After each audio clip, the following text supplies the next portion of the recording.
Alright, wanted to go ahead and demo the new bridge implementation for the Coleco. So I opened up a game because I want to demonstrate the Super Action controller emulation first. It's not exactly as appealing as some of the other things we'll get into. But just to show the concept does work, this is the original controller, of course. And the way that you would do this is you give it a good spin. Your players advance. You can go backwards too. And of course you can move your main player back and forth. Alright, so if we disconnect that controller, alright, and then we connect our bridge. Now I'm using an Atmark Pippin controller. The reason for that's the only real controller that has a nice handy little trackball. The Atari trackball wouldn't work in this case because the game rate is so low that it won't pull the controller fast enough. And of course the Atari 5200 trackball, well, that's a beast in its own. There's no module for that yet to work on the Gamer Pro. But we're going to go ahead and just kind of demo this one. It's the best controller that I have. So again, you can move your player, and then of course if you spin it, your players advance. Kind of the concept there. But I also wanted to show that it would work with an analog stick.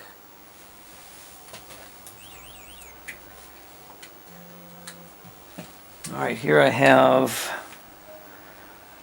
PlayStation. So again, you can move your player. If you flick the stick,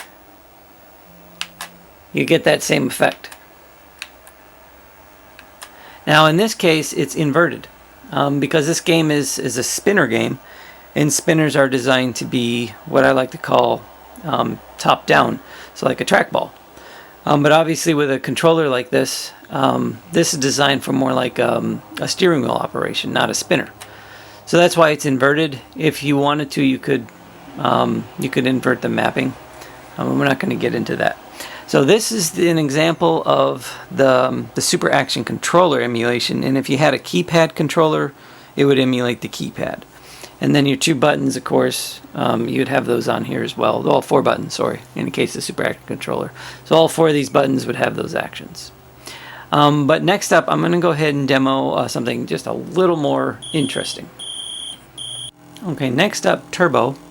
And first I'm going to demo the driving controller, because I think that's a very appropriate controller here. It does work pretty nice. My controller, the connector doesn't fit very well. So I got to kind of put some pressure on it. The easy way to know that though is if your controllers or your connector's no good, then the acceleration button won't work. But it's working out pretty good here. And I would say it's pretty similar to the way the Atari works, so I think the emulation's pretty good there. But now let's go ahead and change that up, and I'm going to reset that game.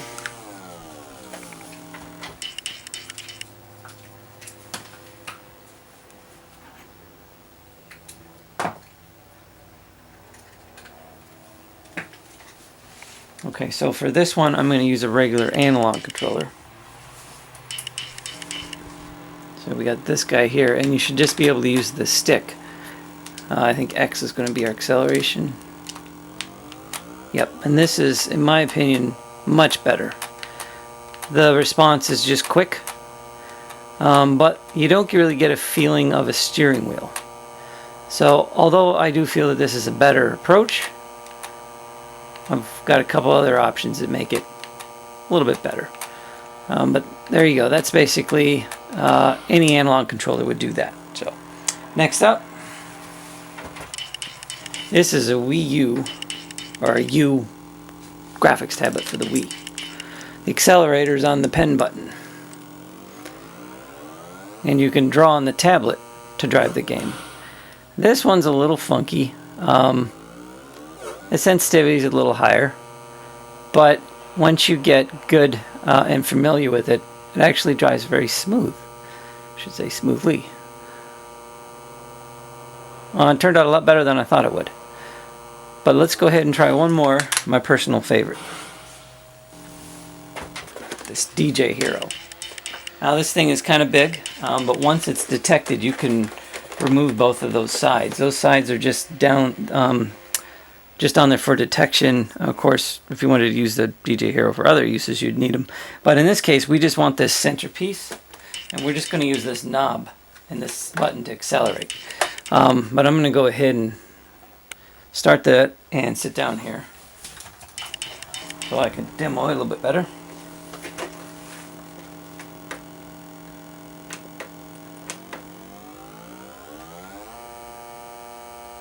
And this by far is the best experience of the controllers that I've had that work for our driving game. You can of course use other racing wheels because they're going to be analog based, so it would be like the controller, and they work pretty well. There's absolutely nothing wrong with them. This one is a lot like the Atari paddles or any of the other paddle options, but the advantage here is this just spins endlessly. So there's no finite end. If you were using the Atari paddle or any other paddle, they would work too, of course, but when you get to the end, you can't go any further. So what we did is we just had it continue to drive to the right, or continue to drive to the left. And that does work. You can use the Atari paddles, they work just fine. But if you're looking for the best response and the cheapest option, you can get these controllers for $3 or $4. So this is by far the best. But that concludes the video on the various wheel and spinner.